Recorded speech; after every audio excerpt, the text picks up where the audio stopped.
Herding dogs, tactical minds built for motion control. If you think a herding dog is just a smart, active pet, you're so wrong. They are tactical minds hardwired to control everything that moves, whether you want them to or not. By the end of this video, you'll know why herding breeds aren't just energetic dogs. They are precision-engineered movement controllers, and why most people who choose them without understanding their drives end up overwhelmed, exhausted, and in trouble. I'm Iana. I live, travel, and train with Raven, my 1-year-old aphid pincher. Here we talk about real dog instincts, real history, and how to survive them. Let's talk about herding dogs' origins. Herding dogs were developed for a single reason: survival. Before modern fencing and machinery, livestock, sheep, cattle, goats, meant food, wealth, and survival. Without dogs to control and move them across open land, human communities couldn't function.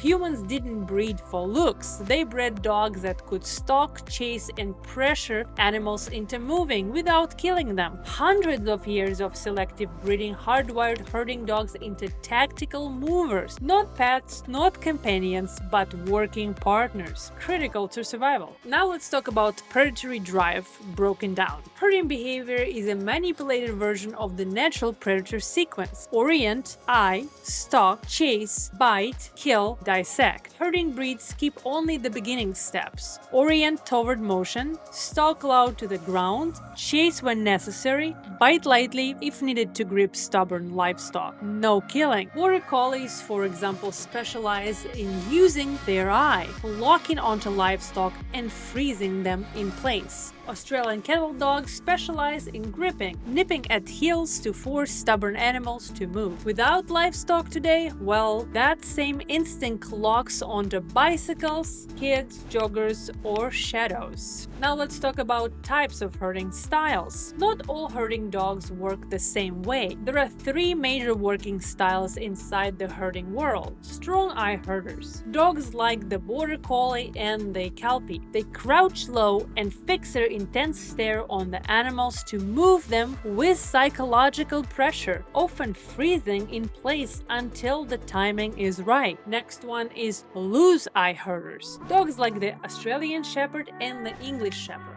They use broad body movements rather than freezing with their stare, working more fluidly together in direct livestock. Healers and drivers. Dogs like the Australian Cattle Dog and the Pembroke Welsh Corgi, instead of gathering, they drive livestock forward by force, often using strategic nipping at the heels to push animals where they need to go. Each style reflects different pressures and instincts depending on the job: gathering sheep, moving cattle, clearing large areas. Now I'm gonna give you key breed examples. Border Collie, strong eye, intense precision control. Australian Shepherd, loose eye, dynamic mover. Australian Cattle Dog, aggressive driver, heel nipper. Pembroke Welsh Corgi, low to the ground healer, bred to push cattle. German Shepherd, multi-purpose herder and guardian, bred both for control and defense. Each of these breeds brings very specific instincts, and if you don't give those instincts a job, they will create their own. Now let's quickly touch core traits of herding breeds. Herding dogs don't just obey. They anticipate, adapt, and act on their own if you are too slow.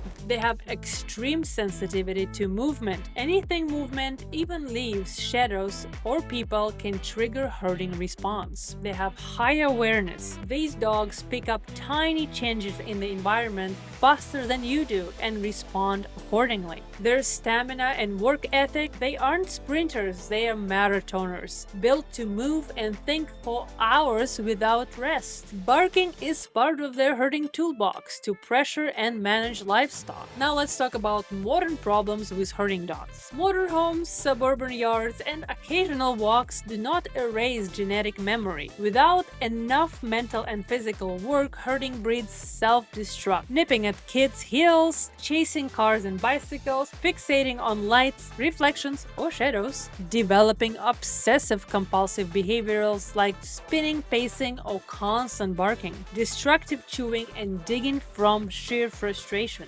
They aren't misbehaving, they are doing what they were bred to do without proper direction. Next one is working lines versus show lines. Today, not all herding dogs are created equal. Working lines are bred for actual farm and stock work. Higher drive, more instinctual behavior, greater need for real outlets. Show lines are bred more for appearance and competition, often slightly softer in drive, but still carrying strong herding instinct underneath. A border collie from a working sheepdog trial line is a completely different beast from a border collie from a show ring. Both still need outlets, just different degrees of intensity. Who can actually live with a herding dog? Herding dogs succeed with owners who are active every single day, provide mental challenges like obedience, agility, scent work, herding game, understand clear leadership, structure, and daily goals. And they absolutely crash and burn